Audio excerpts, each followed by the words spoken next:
Hello again, it's Noob, and we have a little ABUS 5540, but it's not any old ABUS 5540, it's a challenge lock of sorts, even though it's stock from Lockmania. And his challenge is to do a picking without counter rotation. He also sent another piece of paper which said that we have to do it on camera and only have one try to do that. Now, the thing is, it wasn't wrapped up in a way which means that I can do an unbandaging or unwrapping and pick it on camera without putting it into counter rotation or a full set, which is a bit of a shame. So you're going to have to trust me that it's my first attempt. But I have been practicing on other little ABUS locks. I think I have another 5540 and a lot of other sort of 40 and 50mm ABUSes. And the reason why I practiced on those wasn't to practice picking ABUS locks, although why wouldn't you want to? They're great. But because I wanted to know where the standard pins in the locks are, because they're usually at least one standard pin and all the rest are spools. And this is, I think, a 5-pin lock. Now, there's one person who can't watch any more of this video, and that's Matt from Matt's Lock Pit, because that's where Lockmania asked me to send this lock on to next. So Matt, stop watching. No cheating, all right? I will bandage this up for you so you can have a go if you would like to at picking this without getting into a full set on camera. Now, for those of you who are still watching, Matt, stop watching.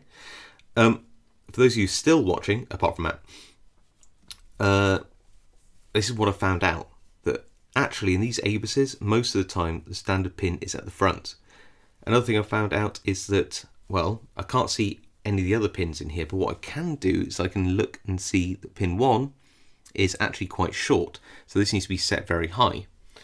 So that's a little something I can find out about this lock.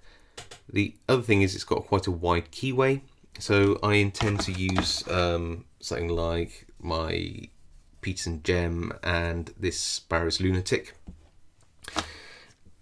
And knowing that the standard pin, or one standard pin, is likely to be pin number 1, I've got to not set that until last. So how else would I go about it? Well, if I want pin 1 to bind last, and I don't know the binding order, but whether, say it's first, second or third, I can't be picking that in at all, because any of the remaining spools will obviously put this into a full set. So what I would have to do is put more tension on the lock to try to force a binding order in the rest of the pins, and then come back to pin 1 when I think that everything else has been set. And there is even a key with this, so yeah, let's just give it a go. Going to put this into the vise quite tightly because I'm going to be putting quite a lot of tension on with a 1.2mm pry bar, which is this Mad Bob's one here. There we go. Quite a... Just check that all those pins are... Okay, yeah, they all seem to be set right. Okay, here's my attempt. Put a bit of lighting there. That should be okay. Let's give it a go. So, you can see that's normal tension. Can you see how I'm moving that pry bar over a bit more, putting lots more tension on, just going in and trying to set pins which aren't pin 1, really. That's my goal.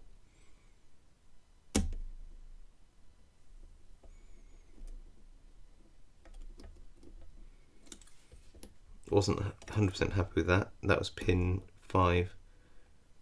Okay, try that again. A little click on 5. That was 2, 3.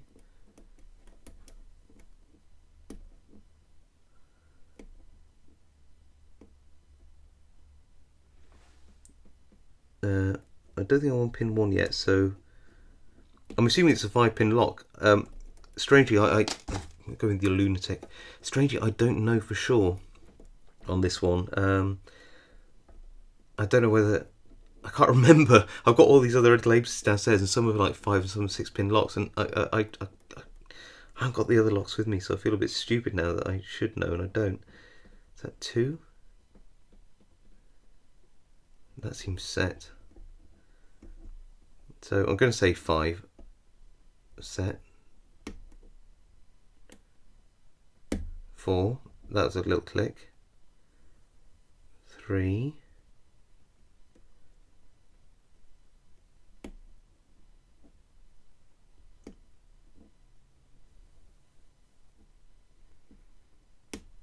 Little click on 2 there. And so 1 isn't binding. So maybe I've overset something, or I don't know. Let's go in with my gem again. Aha! I got a click out to another pin there. I think that's 3. So let's just test these pins. 5. Think it's set. 4. Set, I think. 3 set. 2 set. 1. Now that was going to be a high one, wasn't it? So let's see if we can get on it and see.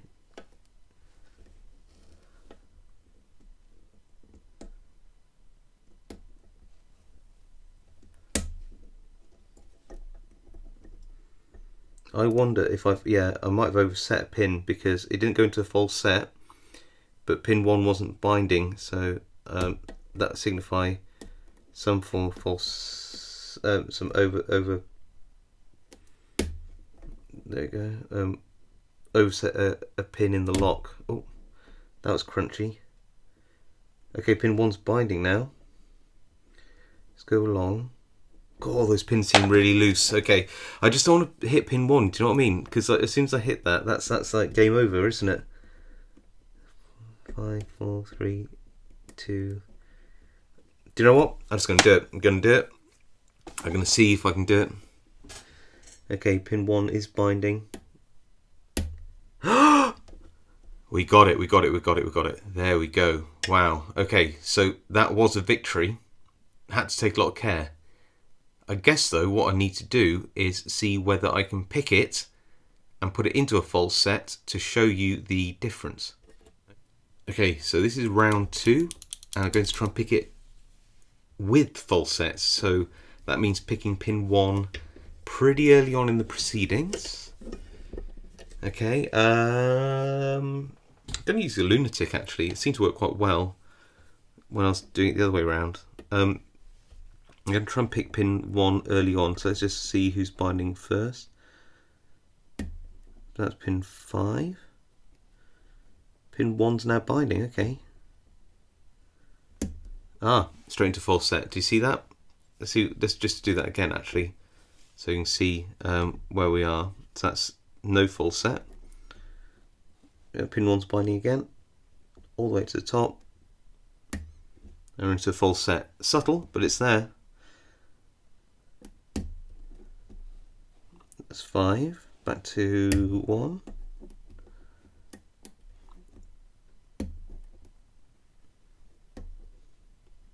There you go. Pin 2 now.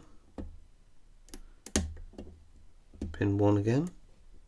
Pin 2. Let's see pin 3.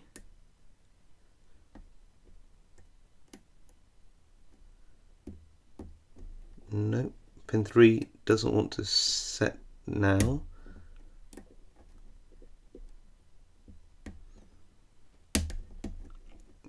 So pin 4.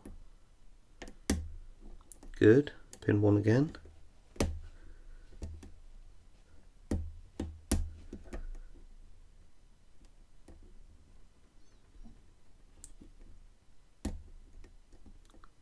That's pin 3. Let's see if we can do a bit more with pin 3. Good. Now pin 1 again. Come on. Very high set, this pin 1. Really need something like the lunatic to get around the top of the keyway tension tool.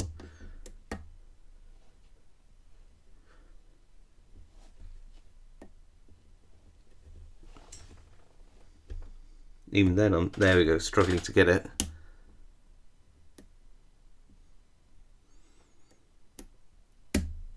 Four, back to 1. That's 2. There you go. I think we've overset something there. No, 1 again.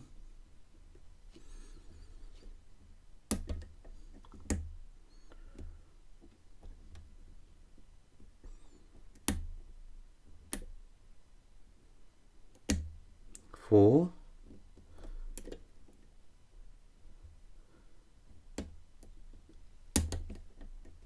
One. That's 2.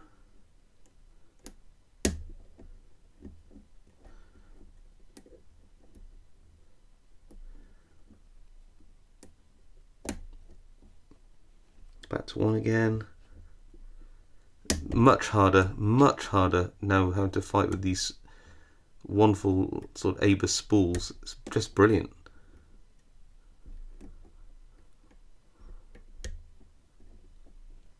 It's got to be that pin.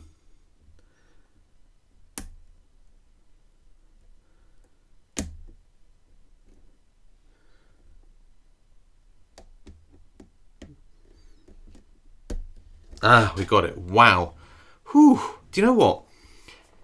Genuinely, that was a tough little pick, and that had quite a clear keyway. So yeah, when you actually put those spools into action, they really do work. I've said it before actually, but I'll say it again. I think that Abus offers some pretty good value for money in terms of pick resistance. So there we go. That's open now. Wow, what a cool little lock, and a cool little challenge. So, oh, it's locked itself back up. What a cool little lock and a cool little challenge. So thank you very much, Lockmania. I'll send this back on to Matt's Lock Pit. See if he would like to have a go at doing the smoothest Abus. And this time, to make sure that there couldn't be any cheating, I'll wrap it up in a way that means that I'll have to open it on camera and have a go. If indeed that he wants to do that, he might not want to, and that's fine. Alright, thank you all for watching, and I'll see you all next time.